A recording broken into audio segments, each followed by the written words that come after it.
उत्तर प्रदेश में आज योगी आदित्यनाथ की सख्ती का बड़ा असर देखने को मिला। आज पहली बार उत्तर प्रदेश में कहीं भी सड़क पर नमाज नहीं पढ़ी गई। नमाज के दौरान पहली बार सड़कें पूरी तरह खुली रहीं और ट्रैफिक सुचारू रूप से चलता दिखा। और सीएम योगी आदित्यनाथ की ये सख्ती उन जिलों में भी दिखाई दी जो मुस्लिम बाहुल्य इलाके हैं। पश्चिमी उत्तर प्रदेश के मेरठ जिले में तो ड्रोन से नमाजियों की निगरानी की गई। वहीं सुबह से ही पूरे मेरठ शहर को छावनी में तब्दील कर दिया गया था। पुलिस ने पूरी तैयारी कर ली थी कि सड़क पर नमाज नहीं पढ़ने दी जाएगी। इसलिए जैसे ही नमाजी इकट्ठा हुए, पुलिस ने उन्हें ईदगाह के अंदर नमाज अदा करने की अपील की और आखिरकार योगी सरकार की ये मुहिम रंग लाई। ऐसी ही सख्ती यूपी पुलिस ने हापुड़ जिले में भी दिखाई। हापुड़ में जब ईदगाह खचाखच भर गया तो पुलिस ने नमाजियों को वापस ही लौटा दिया और दूसरी मस्जिद में जाकर नमाज पढ़ने की अपील की, जिससे कई नमाजी भड़क गए। लेकिन पुलिस ने किसी की नहीं सुनी और आखिरकार शांतिपूर्वक नमाज संपन्न कराई। सिर्फ नमाज पर ही नहीं, पुलिस ने अवैध बूचड़खानों पर भी नजर रखी ताकि कहीं कोई गोवंश या प्रतिबंधित जानवर की कुर्बानी न हो। और ये सख्ती सिर्फ पश्चिमी उत्तर प्रदेश तक ही सीमित नहीं दिखी। राजधानी लखनऊ में भी खाकी के साए में बकरीद की नमाज पढ़ी गई। लखनऊ की टीले वाली मस्जिद पर नमाज के दौरान सुरक्षा के पुख्ता इंतजाम भी किए गए ताकि कोई भी शख्स माहौल ना बिगाड़ सके, क्योंकि टीले वाली मस्जिद पर नमाज पढ़ने के लिए हजारों की तादाद में लोग पहुंचे। इसीलिए योगी सरकार ने बड़ी संख्या में पुलिस फोर्स वहां उतार दी और पूरे इलाके को छावनी में बदल दिया। यहां डीसीपी, एडीसीपी, एसीपी और दर्जनों अधिकारियों सहित सैकड़ों पुलिसकर्मियों की ड्यूटी लगाई गई। भारी संख्या में हम लोगों ने फोर्स लगाया हुआ है। डिफरेंट बैरियर्स हैं, पिकेट्स हैं, मोबाइल ड्यूटीज हैं और हम कमिश्नरेट की पुलिस, लखनऊ पुलिस कमिश्नर के नेतृत्व में हम कटिबद्ध हैं। वहीं अयोध्या, सहारनपुर, मुरादाबाद में भी कड़ी सुरक्षा के बीच नमाज हुई और शांतिपूर्वक ईद मनाई गई। दरअसल योगी सरकार का इस बार साफ निर्देश था कि रोड पर ना तो नमाज होगी और ना ही खुले में जानवरों की कुर्बानी की जाएगी। पहले तो राज्य सरकार के इस फैसले पर कई मौलानाओं ने आपत्ति जताई, लेकिन आखिरकार सरकार की ये मुहिम रंग लाई और सड़कें पूरी तरह खुली रहीं। मध्य प्रदेश की मोहन यादव सरकार ने मंडला जिले में गो तस्करों के खिलाफ एक बड़ी कार्रवाई की तो सियासत गरमा गई, क्योंकि जिन घरों में गोमांस मिला सरकार ने उन घरों को ही गिरा दिया और इसीलिए गो तस्करों के बचाव में असदुद्दीन ओवैसी अब उतर आए और बुलडोजर एक्शन का खुलकर विरोध कर दिया। असदुद्दीन ओवैसी ने तो पुलिस पर झूठी कार्रवाई करने का आरोप लगाया। उन्होंने कहा कि 2015 में अखलाक के फ्रिज में रखे गोश्त को बीफ बताकर भीड़ ने उन्हें मार दिया था। न जाने कितने मुसलमानों को ऐसे ही तस्करी और चोरी का झूठा इल्जाम लगाकर उनका कत्ल कर दिया गया। जो काम पहले भीड़ करती थी वो काम अब सरकार कर रही है। असदुद्दीन ओवैसी प्रशासन की कार्रवाई को भले ही शंका की नजर से देख रहे हैं, लेकिन मंडला प्रशासन का साफ तौर पर कहना है कि गो तस्करों के अवैध निर्माण से गोमांस मिलने के बाद ही एक्शन लिया गया है। जब उन्होंने यहाँ पे चेक किया तो ऐसे 11 घर मिले जहाँ पर की गो वंश के अवशेष प्राप्त हुए, उन सभी को जब्त किया गया। हालांकि असदुद्दीन ओवैसी को ना तो मध्य प्रदेश सरकार पर भरोसा है और न ही प्रशासन की कार्रवाई पर। ओवैसी इस पूरी कार्रवाई को मुसलमानों के खिलाफ साजिश बता रहे हैं, क्योंकि एएमआईएम के अध्यक्ष असदुद्दीन ओवैसी इस कार्रवाई को हिंदू मुसलमान से जोड़कर देख रहे हैं और इसीलिए बीजेपी भी उनके खिलाफ अब खुलकर सामने आ गई। और बीजेपी ने ओवैसी को खुलकर अल्टीमेटम दिया कि वो अपने वोट बैंक के लिए मध्य प्रदेश में भाईचारा बिगाड़ने की कोशिश कतई न करें। बीजेपी विधायक भगवान दास सबनानी ने कहा कि मध्य प्रदेश शांति का टापू है और ओवैसी से निवेदन है कि उसे शांति का टापू बना रहने दें। वहीं मध्य प्रदेश सरकार में मंत्री इंदर सिंह परमार ने भी ओवैसी को खरी खोटी सुनाई। साथ ही सख्त लहजों में कह दिया कि गो हत्या करने वालों को हम नहीं छोड़ेंगे, फिर चाहे कोई भी हो। पुलिस ने जो कार्रवाई की है मैं समझता हूँ वो उपयुक्त है। जब तक पुलिस सख्त कार्रवाई नहीं करती अपराधियों के हौसले पस्त नहीं होते हैं। वहीं मंडला में हुए बुलडोजर एक्शन की गूंज अब पूरे देश में सुनाई देने लगी है। गो तस्करों के खिलाफ कार्रवाई करने के लिए मध्य प्रदेश सरकार को यूपी सरकार से भी समर्थन मिला है और यूपी सरकार में मंत्री कपिल देव अग्रवाल ने एमपी सरकार की इस कार्रवाई को पूरी तरह जायज ठहराया है।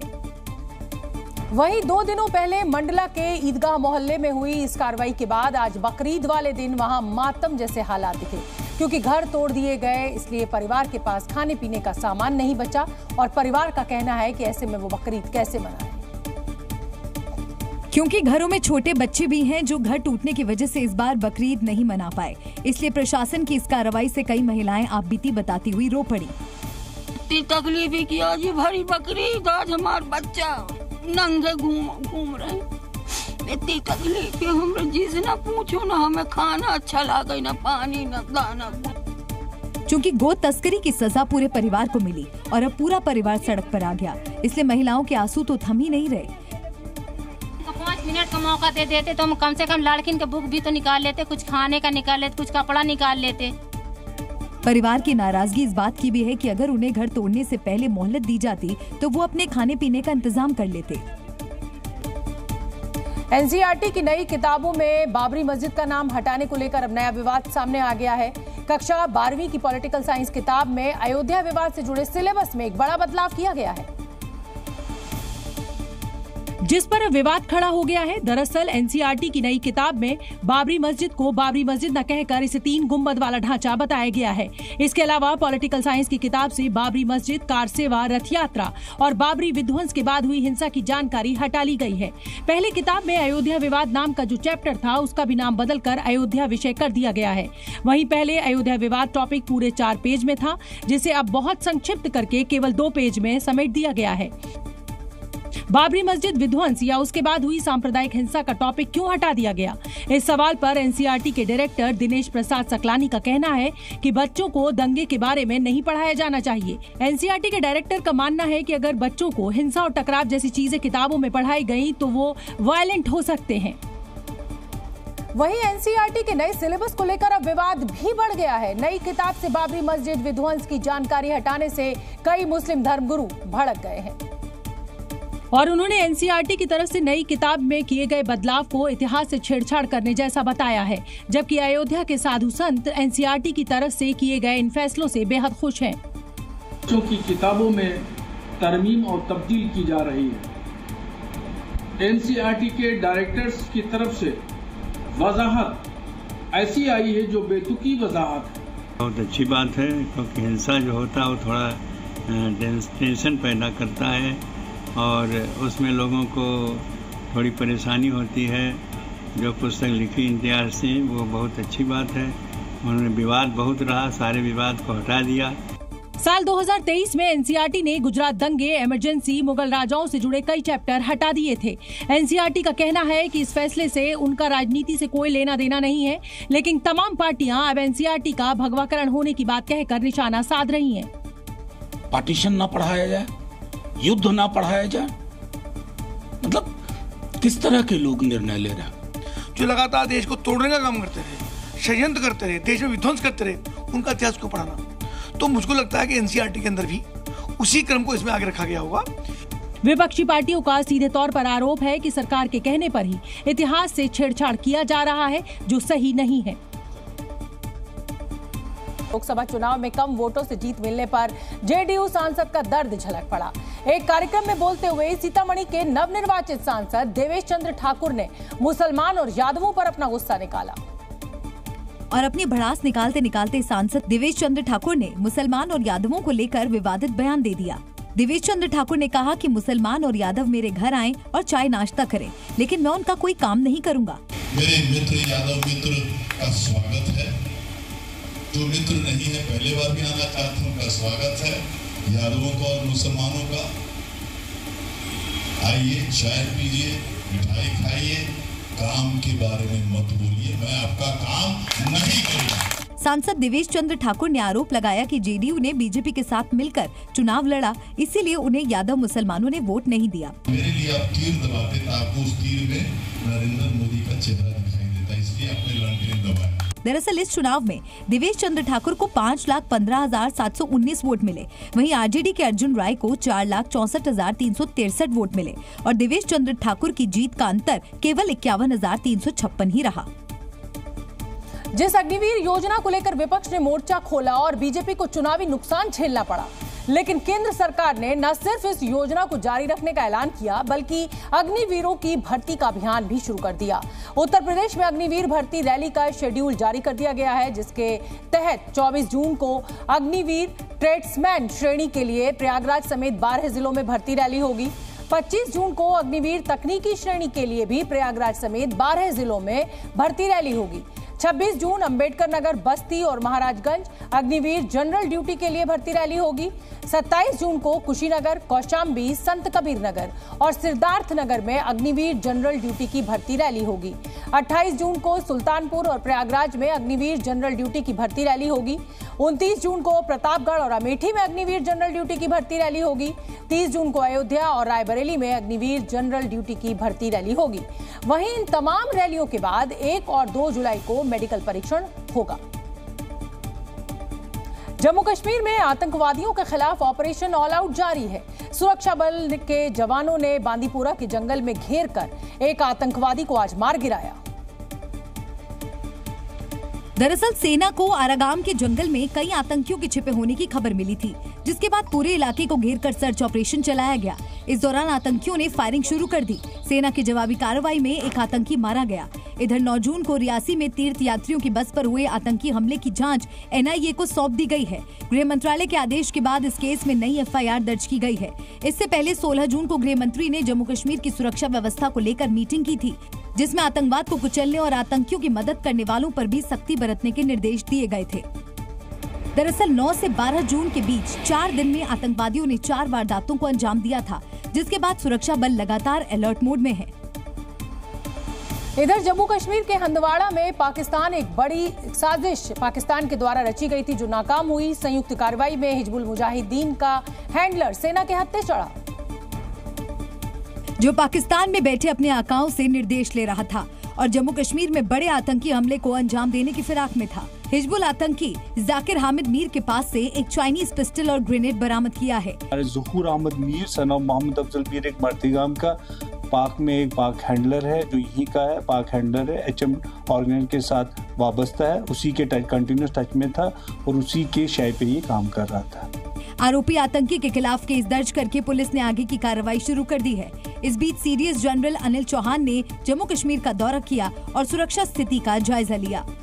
कल जब दिल्ली में एक महत्वपूर्ण बैठक होम मिनिस्टर की चल रही थी, उसी समय chief of defence staff Srinagar पहुंचे थे और वहां पर 15 कोर में पहुंचकर उन्होंने ऑपरेशनल प्रिपेयर्डनेस की वहां पर चेक की, किस तरह के हालात हैं, और कई सारे सीनियर ऑफिशियल्स और जो सेना के जो जवान हैं उनसे भी उन्होंने मुलाकात की। पाकिस्तान की ओर ड्रोन के जरिए ड्रग्स और हथियारों की तस्करी सुरक्षा एजेंसियों के लिए एक बड़ी चुनौती तो थी ही, लेकिन इस तस्करी में चीन के बने जिस ड्रोन का इस्तेमाल पाकिस्तान कर रहा है, उसने चिंता को और बढ़ा दिया है। 16 जून को पंजाब के तरन तारण में BSF जवानों ने पाकिस्तान की ओर आए एक ड्रोन को मार गिराया, जिसकी पहचान चीन में बने DJI MAVIC-3 क्लासिक के रूप में की गई है, जो बेहद खतरनाक माने जाते हैं। ड्रोन में 3 कैमरे होते हैं, जो 5000 से ज्यादा वीडियो बना सकता है और 40 मिनट तक ये इलाके के ऊपर मंडरा सकता है, जिसकी ट्रांसमिशन रेंज 15 किलोमीटर तक है। ऐसे में एक्सपर्ट्स इस ड्रोन के जरिए पाकिस्तान पर भारत की खुफिया जानकारी जुटाने का अंदेशा जता रहे हैं। चाइना के बने हुए इस ड्रोन से हिंदुस्तान की खुफिया जानकारी पाकिस्तान पहुंचने की पूरी संभावना है, इसलिए इसके खिलाफ तुरंत एक्शन लिया जाए। दरअसल पाकिस्तान से चीन में बने ड्रोन का देश की सीमा में घुसना बड़ी साजिश की तरफ इशारा कर रहा है। अयोध्या के राम मंदिर में देश का सबसे बड़ा धनुष बाण और गदा स्थापित किया जाएगा। ये विशालकाय धनुष और गदा राजस्थान में बनाया गया है, जो अब अयोध्या पहुंच भी गया है। और अब धनुष बाण और इस भारी भरकम गदा को जल्द ही राम मंदिर में स्थापित कर दिया जाएगा। गदा और धनुष को 5 धातुओं से बनाया गया है। गदा का वजन 1600 किलोग्राम है। वहीं गदा की लंबाई 26 फीट और चौड़ाई 12 फीट है। धनुष बाण का वजन 1100 किलोग्राम है। धनुष की लंबाई 19 फीट और चौड़ाई 31 फीट है।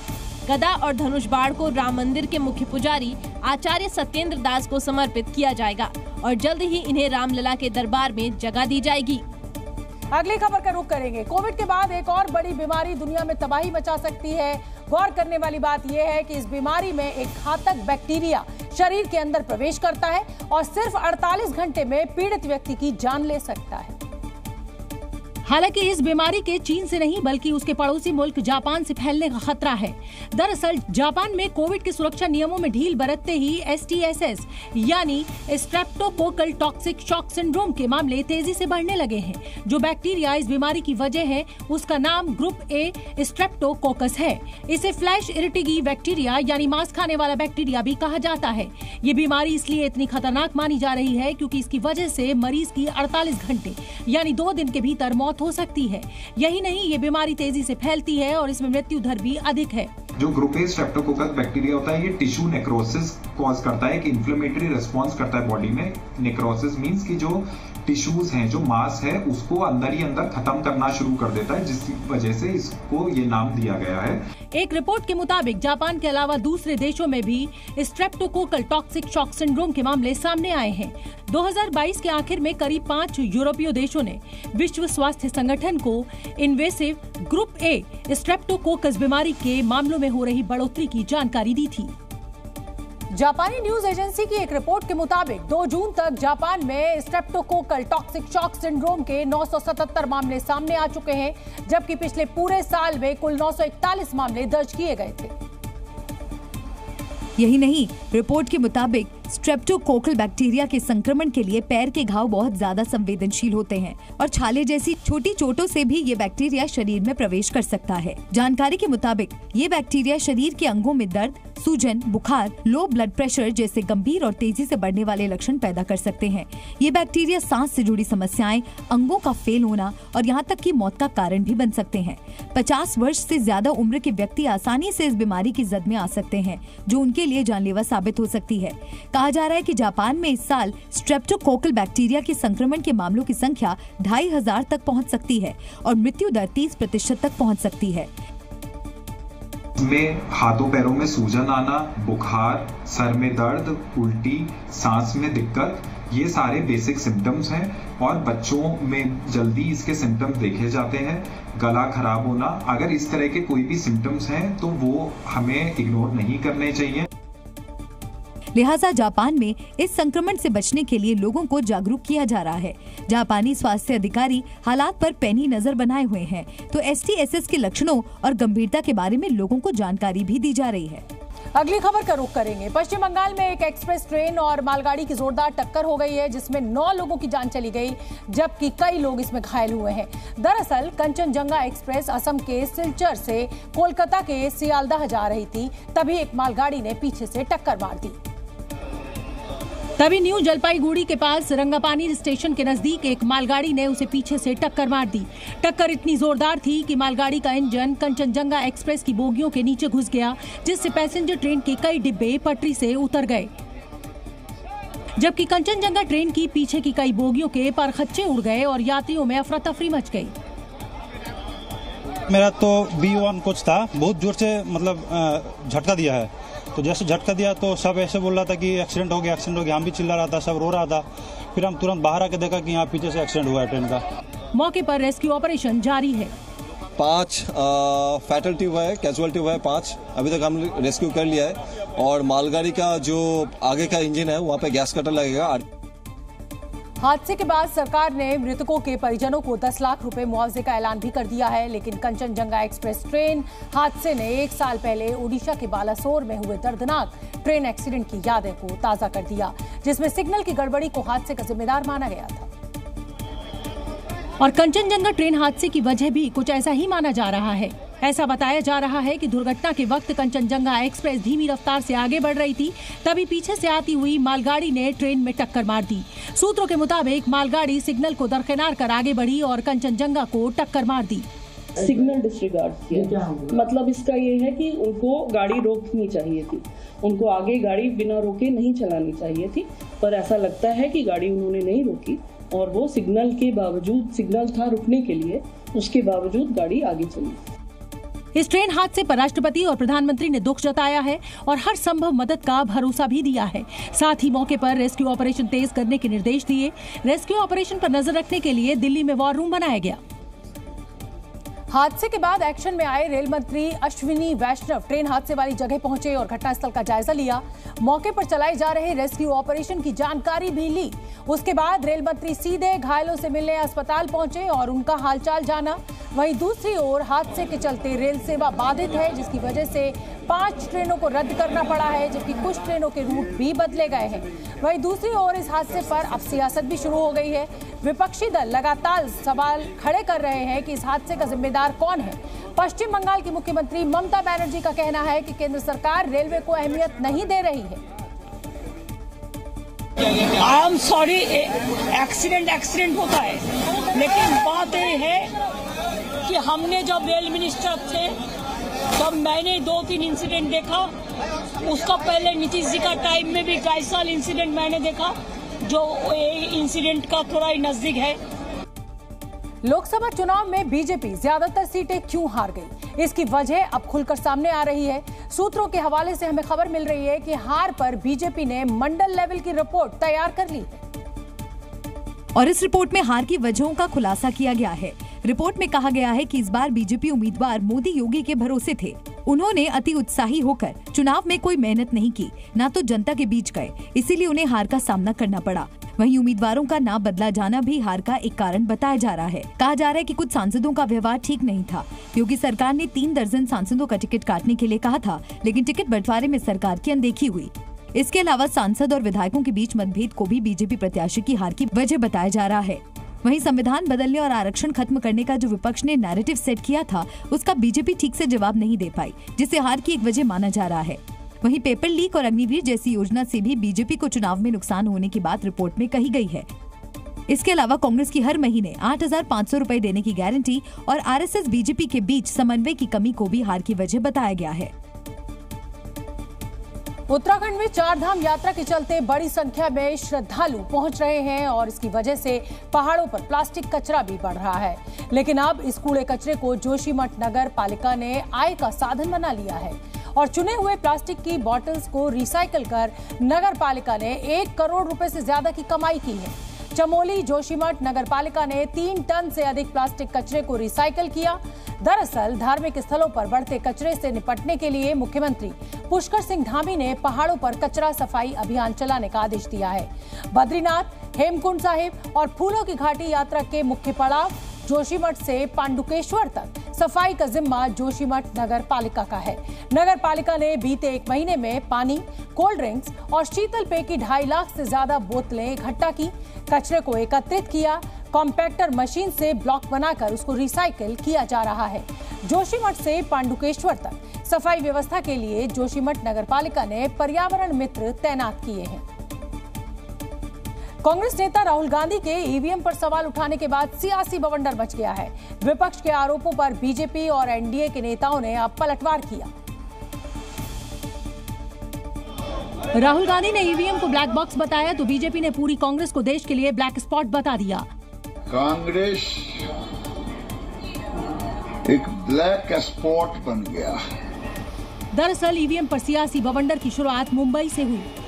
शिवसेना शिंदे गुट के सांसद रविंद्र वायकर के रिश्तेदार मंगेश पांडेलकर पर आरोप लगाया गया है कि वो 4 जून को मुंबई के काउंटिंग सेंटर में एक मोबाइल फोन लेकर गए और ईवीएम को अनलॉक किया। लेकिन मुंबई में ईवीएम हैकिंग के आरोपों को चुनाव आयोग ने खारिज कर दिया। दरअसल राहुल गांधी ने मुंबई के एक अखबार की कटिंग साझा की थी जिसमें ये खबर छपी थी, लेकिन चुनाव आयोग के नोटिस के बाद अखबार ने माफी मांगी है। जिस अखबार ने ये खबर छापी और जिसकी वजह से पूरे देश में ये फेक नैरेटिव सेट किया गया, उस अखबार ने आज माफी मांग ली है। ईवीएम के मुद्दे पर जहां कांग्रेस और बीजेपी अब आमने सामने हैं, तो वहीं एलॉन मस्क और पूर्व मंत्री राजीव चंद्रशेखर के बीच भी वार पलटवार देखने को मिला। दरअसल एलन मस्क ने सोशल मीडिया पर दावा किया था कि ईवीएम को एआई के जरिए हैक किया जा सकता है, जिस पर पूर्व मंत्री राजीव चंद्रशेखर ने जवाब दिया। प्रैक्टिकल जीवन में जब हम ईवीएम यूज करते हैं और ईवीएम को नेटवर्क का कोई एक्सेस नहीं होता है या किसी को बाहर से एक्सेस नहीं होता है और ईवीएम को हम सिक्योर तरीके से स्टोर करते हैं और ईवीएम को जो प्रोग्राम किया जाता है फैक्ट्री में, उसको रीप्रोग्राम करने की कोई प्रावधान नहीं है। वहीं कांग्रेस राहुल गांधी के साथ खड़ी दिखाई दी और ईवीएम को सवालों के घेरे में खड़ा किया। ये मशीन जो ईवीएम आता है उसके माध्यम से स्वयं प्रधानमंत्री जी अपनी सीट कैसे बचाए हैं।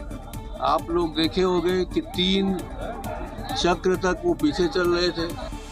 दरअसल एलॉन मस्क ने ईवीएम की जगह बैलेट पेपर से चुनाव कराने की सलाह दी थी। राजधानी दिल्ली में पानी को लेकर हाहाकार मचा हुआ है। सरकार के विरोध में मटके फोड़े जा रहे हैं तो कहीं आम आदमी पार्टी के नेताओं को घेरा जा रहा है, लेकिन आम लोगों को कोई राहत मिलती नहीं दिख रही है। वहीं पानी के खिलाफ कई दिनों से जारी ये विरोध प्रदर्शन आज और तेज हो गया। दिल्ली बीजेपी के नेताओं और कार्यकर्ताओं ने एक साथ 14 जगहों पर केजरीवाल सरकार के खिलाफ मटका फोड़ प्रदर्शन किया।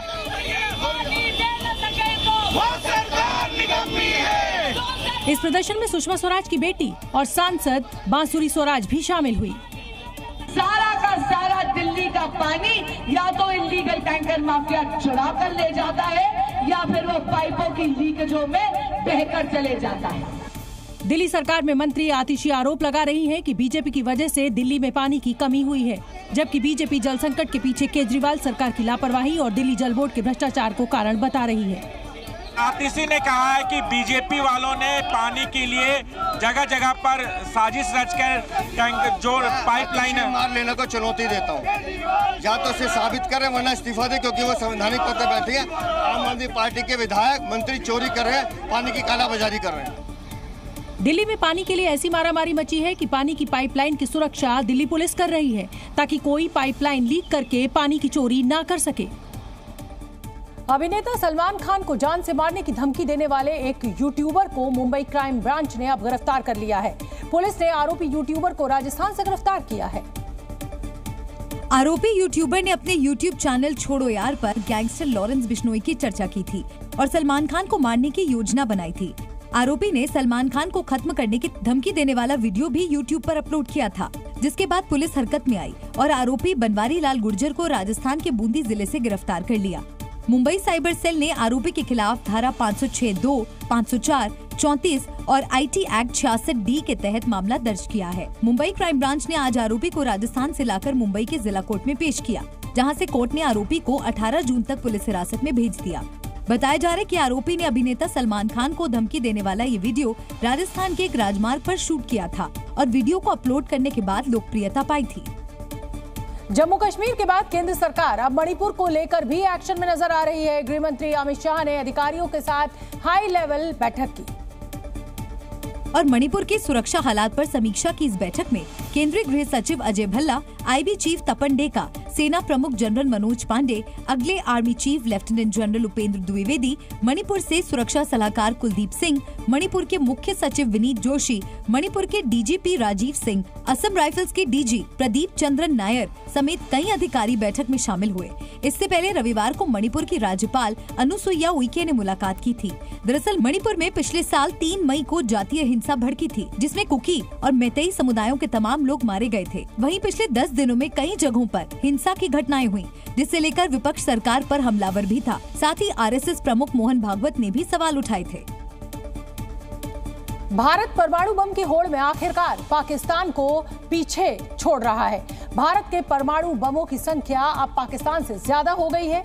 दुनिया भर के परमाणु बमों पर नजर रखने वाली चर्चित संस्था सिप्री ने अपने ताजा आंकड़ों में इस बात का खुलासा किया है। और सिप्री की रिपोर्ट के मुताबिक भारत ने अब 172 परमाणु बम बना लिए हैं। वहीं पाकिस्तान के पास अभी 170 परमाणु बम है। भारत ने पिछले 1 साल में 8 नए परमाणु बम बनाए हैं। वहीं पाकिस्तान ने पिछले 1 साल में कोई नया परमाणु बम नहीं बनाया है। सिप्री ने अपनी रिपोर्ट में बताया कि सभी 9 परमाणु बम से लैस देशों ने हथियारों का तेजी से आधुनिकीकरण किया है। यही नहीं, इन देशों ने नए परमाणु हथियारों की तैनाती भी की है। वहीं भारत के सबसे बड़े दुश्मन चीन की बात करें तो उसके परमाणु बमों की संख्या 1 साल में 410 से बढ़कर 500 तक पहुंच गई है।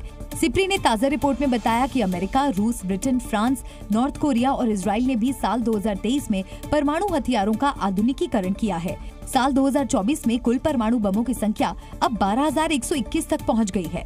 इनमें से 9,585 परमाणु बम सैन्य जखीरे में रखे गए हैं ताकि उनका जरूरत पड़ने पर इस्तेमाल किया जा सके, जबकि 3,904 परमाणु बम मिसाइलों और लड़ाकू विमानों में रखे गए हैं, जो साल 2023 की तुलना में 60 ज्यादा है।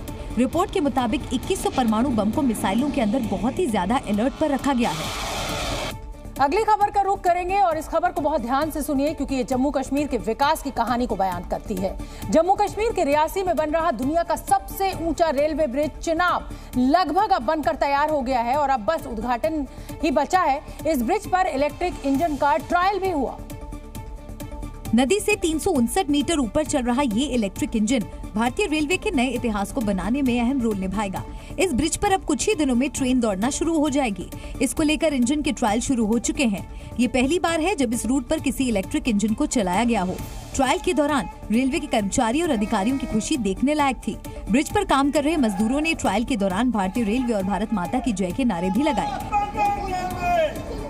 सूत्रों के मुताबिक प्रधानमंत्री नरेंद्र मोदी 10 जुलाई को ट्रेन को हरी झंडी दिखा सकते हैं।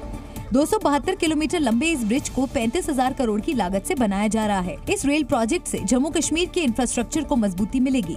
जाहिर है दुनिया के सबसे ऊंचे रेलवे पुल को देखने आने वाले लोगों की वजह से पर्यटन को भी बढ़ावा मिलेगा। साथ ही रियासी जैसे संवेदनशील जिले में इस ब्रिज के निर्माण से रेलवे का नेटवर्क बढ़ेगा।